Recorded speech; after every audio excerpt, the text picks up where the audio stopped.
ஒரு ஒரு போஜனம் நல்ல வீட்டு சாப்பாடு ஐயா, காசு இருந்தால் கூட சரி, ஹோட்டல் சாப்பாடு ஆகாது, பாடிக்கு ஒத்துக்காது.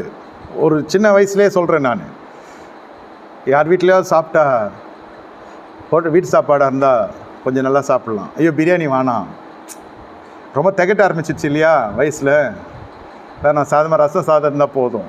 ஏற்றுக்கும், பாடி ஏற்றுக்கும். மனசு சிலது விரும்பும், பாடி ஏற்றுக்காது. இப்போ அந்த எக்ஸசைஸ் ஸ்கூல்லாம் வர ஸ்டேஜ் ஆகிடுச்சு. முதுமை நாங்கள் பார்க்காத பிரியாணியாக, நாங்கள் சாப்பிட பிரியாணின்னு. அப்போ வாண்டடாகவே எல்லாம் சாப்பிடுவோம். அந்த டெம்டேஷன் கூட நம்ம ஜெயிச்சு வந்துட்டோம். ஆனால் ரசம் வச்சு கொடுத்து ஆள் இல்லையே, கை நடுங்குது, நான் வச்சுக்க முடியாது. ரசம் சோறு நான் வடிக்க முடியாது, கையில் கொட்டினா அவ்வளோதான். அது குக்கரில் வச்சா எனக்கு பிடிக்காது.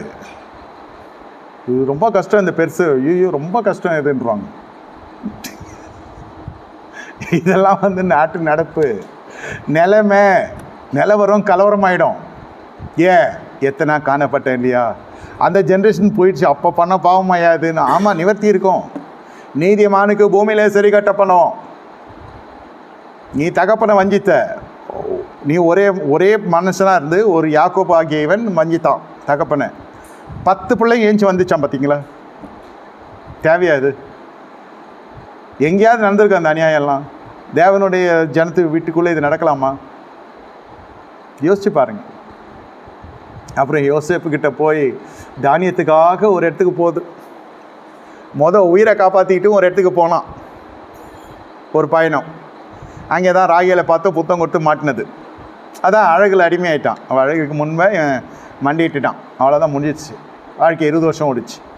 அப்புறம் இன்னொரு பயணத்தில் சீகை மன்னன் கிராஸ் ஆகி வீட்டை சின்ன பின்னமாக்கி ரத்த ஆறு ஓடிச்சு. அந்த ஒரு பயணம் போச்சு. இப்போ மறுபடியும் 3வது பயணம், மேஜரான பயணம் சொல்கிறேன். 3வது பயணம் 20 வயசில் செய்ய வேண்டிய வேலையை 80-90 வயசில் செய்கிறாரு யாக்கோப். சாப்பாட்டுக்கு ஒரு பயணம்.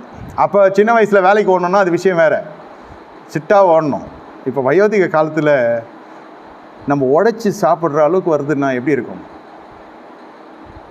வயோதிக காலத்துலலாம் வயசில் உழைச்சது நமக்கு வந்து சேரணும்.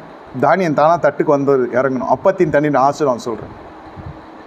இந்த சாப்பாட்டுக்கு நான் பயணப்பட்டு போனேன்னா, பிரேக்ஃபாஸ்ட்டுக்கு பயணப்பட்டேன்னா மதியம் லஞ்சுக்கு போய் சேரும் ஒரு இடத்துல.